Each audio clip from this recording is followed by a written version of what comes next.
hakuna munhu akauya kuna Mwari, mutadzi akauya kuna Mwari, Mwari akamufuratira. God wants a man to work for his family.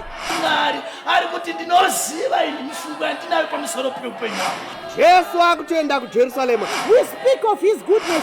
So you can face the judgment without fear. Mazwai vana vaMwari, faro wangu zuva ranhasi kukumbana nemi mukati mekudzidza nekuverenga nekukurukurirana maringe neshoko raMwari. Novimba kuti tichava nekuteerera kwakanaka nekudzidza kwakanaka. Mwari wokudenga akukomborerei. Ngatinamatei. Baba wokudenga, tinodana zita renyu panguva ino nemhaka yevhangeri. Tinokutendai nezviri kuwira nyika. Tinokutendai nekuti munoda vanhu venyu. Tinokutendai nekuti nekukasika nyika ino inopera. Zita renyu ngarirumbidzwe, kuda kwenyu kuitwe. Tinouya neshoko ratichaya naro panguva ino, riropafadzei munhu wese achateerera, vandudzai upenyu hwake. Zita renyu rinamatwe, rikudzwe nekusingaperi. Amen. Musoro weshoko redu pazuva ranhasi unoti iwo closed doors. Masuo akavharwa, closed doors. Ndo musoro weshoko redu rezuva ranhasi.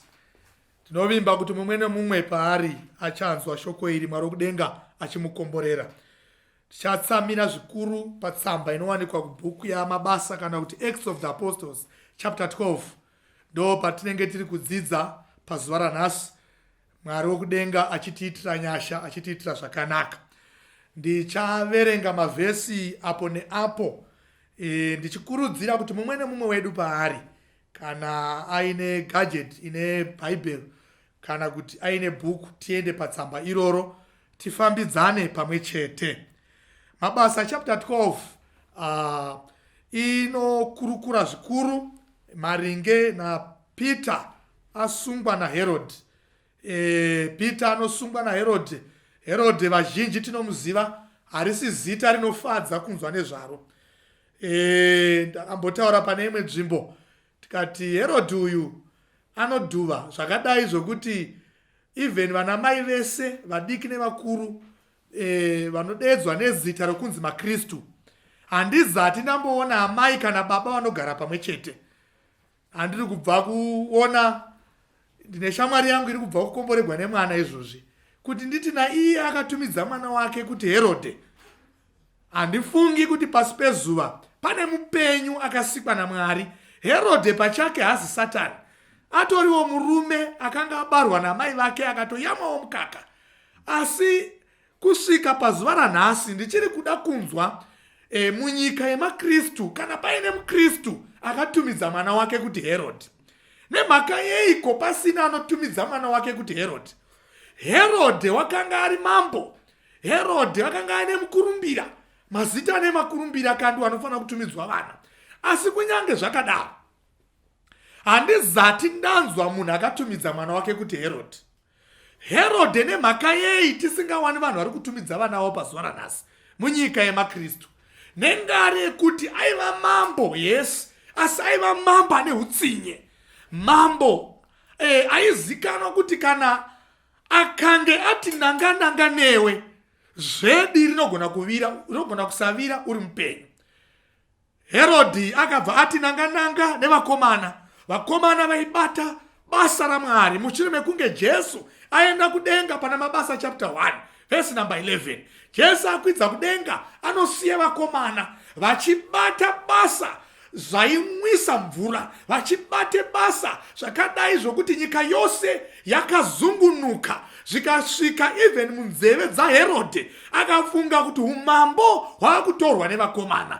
Herodhi neutsinye hwake hwatinoziva, ndivo vana Herodhi vaya vakati Jesu abarwa, vanotuma shoko kuvakomana vemabvazuva oti endai, kana maenda mudzoke nepano ndichikiitai makorokoto. Zoita sokuti kufarira mwana abarwa, asi kutsvaka kuuraya Jesu muponesi. Ndo vana Herodhi vaya akati mwana atamba pabirthday, mwana atamba zvikanzi unoda kuti ndikuitirei? Mwana akandobvunza amai zvikanzi handina chimwe chandinoda naamai vacho, inda undoti ndoda musoro waJohani Mubhabhatidzi mundiro. haana kuzengurira kudimbura musoro wemudzidzi waJesu, haana kuzengurira kudimbura musoro wemuparidzi, musoro wemunhu akabhabhatidza muponesi. Zvinotyisa. Naizvozvo kana ini pano handingadi kana kutombonzwa nezvezita raHerodhi mudhuze. Herodhi, regai tichimuverenga. Tichaitangira pavhesi namba 5. Bhaibheri shoko raMwari rinoti panapa, naizvozvo Petro akachengetwa mutirongo, asi wakanga achinyengetererwa zvikuru nekereke kuna Mwari. Zvino Herodhi wakati oda kumubudisa, usiku ibhobwo Petro avete pakati pevarwi vaviri, akasungwa nemaketani maviri, varindi vakanga vachirinda torongo pamberi pemukova. Ipapo tarira, mutumwa waShe akamirapo, chiedza chikapenya mumba, akarova Petro parutivi ndokumumutsa achiti, muka, kurumidza. Ipapo mangetani akawa pamavoko ake. Mutumwa akati kwaari, zvisunge chiuno, usunge shangu dzako. Akaita saizvozvo, akati kwaari, fuka nguo yako unditevere. Dai Mwari angakomborera kuverenga kweshoko rake. Regai ndikuudzei vanhu vaMwari, Herodhi watiri kutaura nezvake panguva iyi, utsinye hwake nesimba rake rakanga richiri pari. Ofisi yake yaimubvumidza kuita zvese. But pamusi uyu gava rakadambura musungo. Ukaverenga Bhaibheri rinotiro, zuro ndizuro wakanga adimbura Jakobho nemunondo, adimbura musoro wake. Saka maruwa ese nenzvimbo dzese dzakapoteredza vaiziva utsinye hwemukomana uyu. Saka pavakanzwa kuti Peter abatwa, vakabva vaziva kuti mangwana chaiko chaiko, masofa anenge abuda panze, maketeni abviswa, tese tiri kunhamo nekumariro. Hauzati wamboona nhamo yekuti munogadzirira munhu ari mupenyu, kuti vakomana tiri kugadzirira kuenda kunhamo. Sonzi nhamo yaniko? Zvikanzi takamirira nhamo yaPita. Nemhaka yei? Abatwa nemavoko anoti akabata munhu apudzunuri. Nau kana ukacherechedza, ndinoda kereke yenguva iyi vana vaMwari.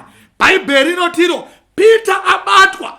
Sangano raiziva kuti abatwa naHerodhi, hapana kana simba kana pfuti kana munondo unogona kundorwisana naye. Vakaziva kuti tinogona kurwisana naHerodhi, kwete nezvibhakera asi nemabvi. Regai ndikuudze vana vaMwari, dzimwe nguva mutoro kana warema, simba romuKristu riri pamabvi. Veshona vanotivo simba rehove riri mumvura. Vamwe vanotivo vana vaMwari simba reshiri riri mudendere. But regai ndikuzivisei, muKristu wese anodedzwa nezita rekunzi muKristu, regai ndikutaurire uri kwauri ikoko, wakaropafadzwa kana uchivimba nemabvi. Zvikasinzi izvo naDhavhidhi. Vamwe vanovimba nengoro, vamwe vanovimba nemadzikomo, vamwe vanovimba nehama, asi vakaropafadzwa, vanoti kana vorwiswa havamhanyiri uko neuko, asi vanondowira patsoka dzaJesu, vopfugama, voti Mwari wenyasha. Vanhu vaya vatanga Mwari wenyasha, Herodhi uya atanga Mwari wenyasha, vavengi vaya vatanga. Vazhinji vane vavengi, asi instead yekuenda pamabvi vanomhanya kundotsvaka rubatsiro kumakomo. Bhaibheri rinotiro Peter aisiwa mutorongo, wakanga achinyengetererwa zvikuru nekereke kuna Mwari. Kereke rainamata. Ndine dambudziko rekereke ranhasi. Kereke instead yekunamatira pastor, instead yekunamatira vana vari muchechi, instead yekunamatira brother vachata muchechi, instead yekunamatira vana vari kurwara, kereke mazuvano ndo ratova bhizi kubvisa vanhu pana Mwari. Akaropafadzwa kereke rinoti kana vanhu vawira munjodzi rinopfugama, roti Mwari wenyasha, Mwari werugare, tinoziva kuti ane chikwereti munhu uyu, asi Mwari muitire nyasha. Amen. Amen. Kereke ranhasi rinototi zvaiwana ngwarati ndovaivo kuonererwa kavo, zvazomuwanikidza azoita accident nemota aionererwa nayo, instead yekuchema kuti nhai Mwari zvaita sei, nokuti hakuna Mwari anokonzera accidents. Ma-accidents ese anokonzerwa naSatan. So we must not join the devil kucelebrate ma-accidents anokonzeresa. nhamo yatinayo kuchechi hakuzati kuchiri kwekuwana comfort. Hatichawani comfort muchechi. Vanhu vazhinji vakutodecida kugara kudzimba dzavo than kujoina machechi vachinamata, nekuti ndokwatova nevavengi vazhinji than kumba. Peter akanga achinyengetererwa. Ndoda kutenda kuti pasangano rainamatira Peter vaitovapoya nezvipande zvaPeter, asi havana kuti ane chipande changu handimunamatiri. Ndinotenda kuti pavanhu vainamatira Peter varipo vakanga vakatorodzana pamadzinza vanatezvara vako vaivapo, asi havana kuti hana kupedza kuroora hatimunamatiri. Ndinotenda kuti pavanhu vaiva muchechi vachinamatira Peter varipo vakanga vatonyimwa mabasa naPeter ari elder muchechi, asi hana kuti Peter ane church politics. Regai timunamatiri. Vakaropafadzwa vanoti kana hama yawira panjodzi vanoti haiwa zviya zvezvipande zvasara ngatibatanei pamwe chete pakurumbidza zita raMwari tozobvunzana zvipande takunda dhiabhorosi. Bvunzanai zvipande makunda dhiabhorosi, kwete kujoina dhiabhorosi panyaya dzadhiabhorosi nezvipande. Regai ndikutaurire vana vaMwari, hakuna achaenda kudenga nechipande, hakuna achaenda kudenga nemari yeroora, hakuna achaenda kudenga nehama dzake. Bhaibheri rinotiro mumwe nemumwe pamberi paMwari vakaropafadzwa vachanamatira hama dzavo. Hauna kunzwa here Jesu ari pamuchinjikwa akatarisana nemadzenga aida kumubaya nekumuuraya? Hana kuita chinya chegurwe chekuzvidimbura makumbo ropesira asingachafambi. Akabva ati Mwari varegerere vanhu havazivi chavanoita. Akatarisana nevavengi. Manje iwe unovenga hama yako zvekusema even kusvika panhamo yake. Bhaibheri shoko raMwari. Peter wakanga achinyengetererwa zvikuru nekereke kuna Mwari. Cherechedza hanzi neusiku ihwo Bhaibheri harina kuti Peter ndiye ainamata. Muriperesa kana raMwari makatereresa shoko raMwari nekuritarisa. Bhaibheri harisi kuti Peter ndiye ainamata. Peter akatonamata kare. Ndozvakaita kuti abatwe naHerodhi. Chakaita kuti abatwe kunamata. Hana kubatwa ari panzvimbo yekunamata. Zvaitozikanwa kuti ropa raPeter rinonhuhwa munamato. Abananzwa. Muriperesa kana raMwari. Peter kufamba kwake nekudya kwake zvainhuhwa munamato. Sachidhati paakabatwa akabva ati ndachaisaka ndakanamata kare. Munamato yaPeter yakanga yava paAutocruise. Autocruise.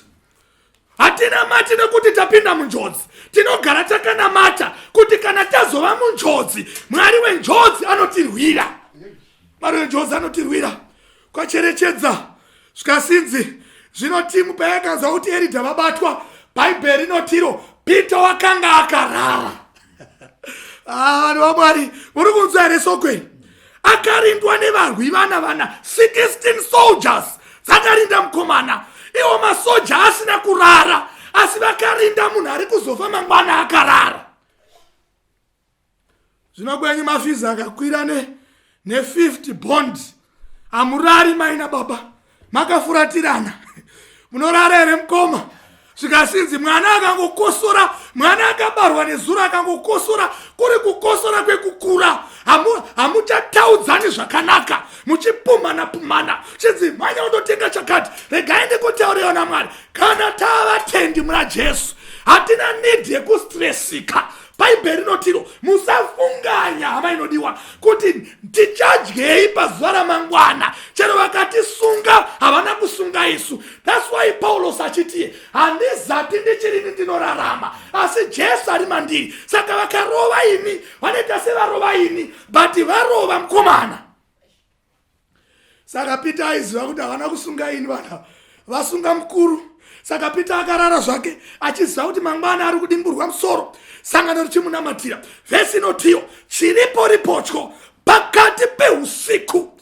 Hanzi mutumwa waMwari akadzika. Regai ndikutaurire vana vaMwari, panodzika Mwari pane chinoitika. Mwari hadziki zvikaramba zvakadaro.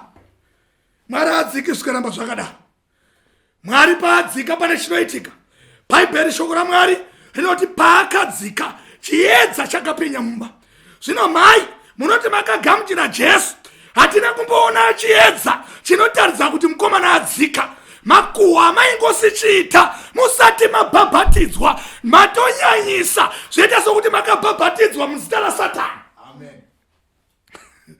Vamwe vanotobatira moto, zvipande zvinotowedzera muna gamuchira Jesu instead yekuti chiedza chipenye.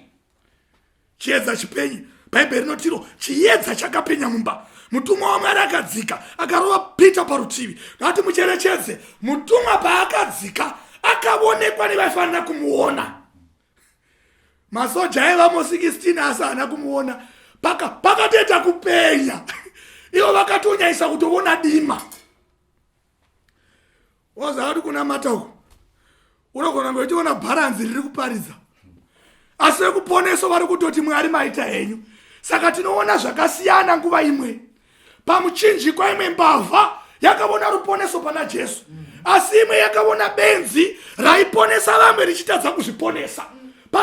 Pana Exodus chapter 13 vasvika paRed Sea. Bhaibheri rinoti that very night vanhu vaMwari maIsraelites vakanga vane chiedza kusaidi kwavo, but the other side the pillar of the cloud rakanga rakaisa dima, vaiona zvakasiyana. Saka vana vaMwari tagara tinoona zvakasiyana. Umwe muparidza ari kuparidza, umwe anoona amen, umwe anoona manyawa.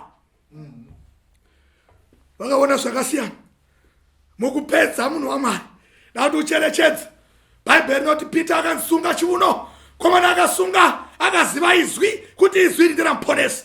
Bhaibheri rinotiro vakapfuura vakadarika nepasuo rematangi resuo remasimbi, suo remasimbi repajere. Bhaibheri rinotiro Mwari akapresa remote control from above, suo resimbi rikazaruka rega, vakabuda.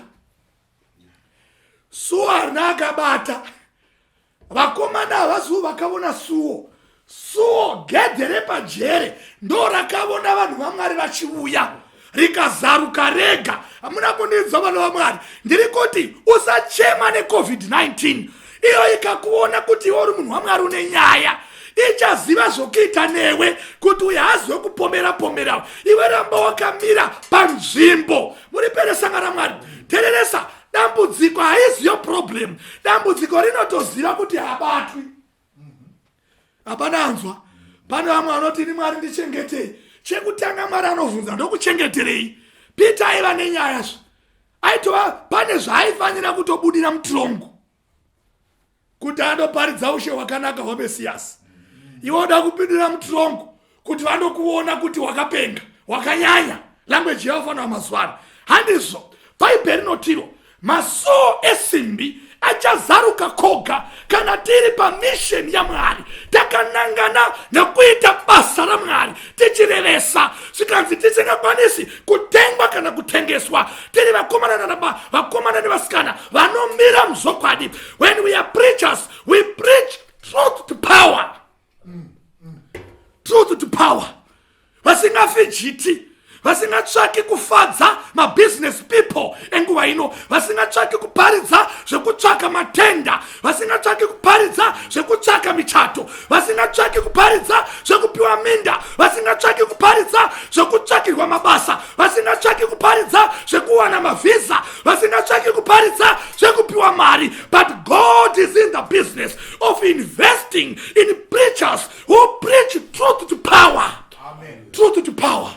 Vakomana vanoti vakomana tichaiswa mutrongo, but kana matisa mutrongo kudenga kuna Mwari, kufa ifuma kana tafa muna Jesu Kristu. Vanoti takafa kare.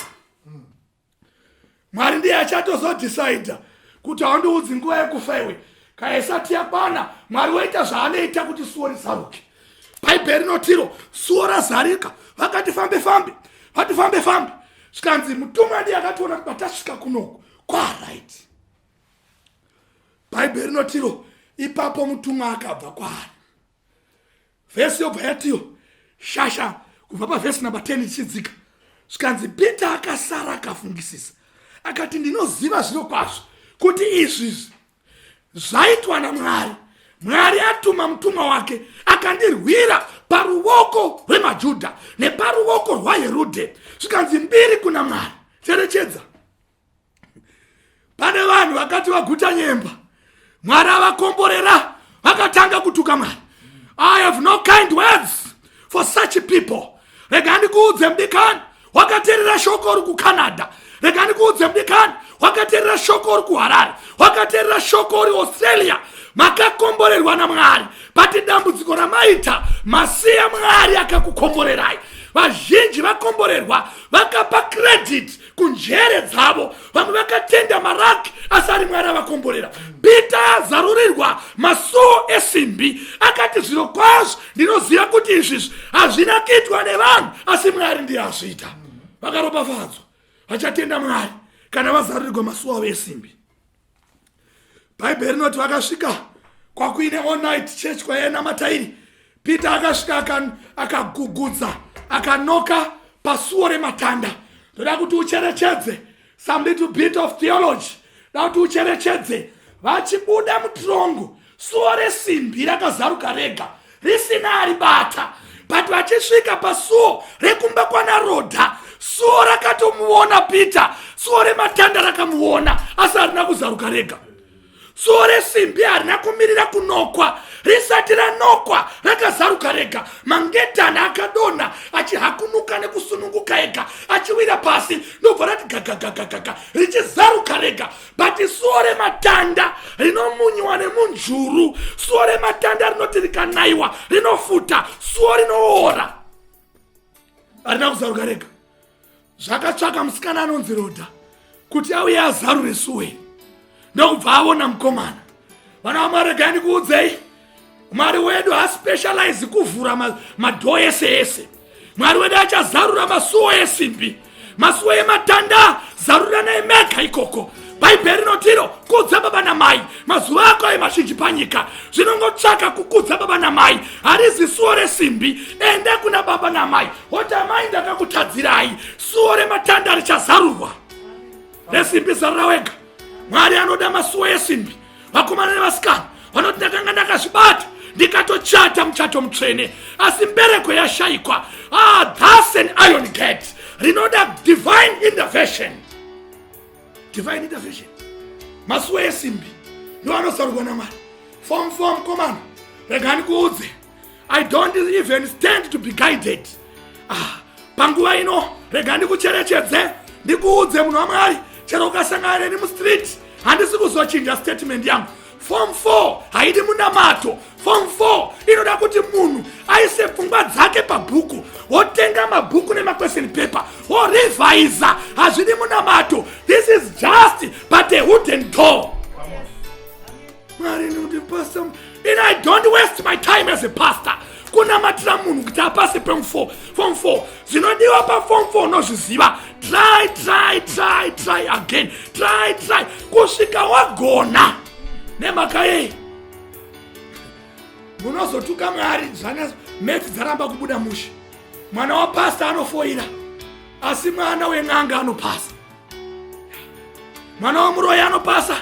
Mwana wechidhakwa chisingazivi musuo wechechi anopasa asi wapasta asina. Kureva kuti hazvidi munamato, zvoda kushanda nesimba. Ziva madhoo anozarurwa naMwari nemasuo asingazarurwi naMwari. Mwari ari kutsvaka mai vanoti pasta, Mwari ngaandiitire nyasha.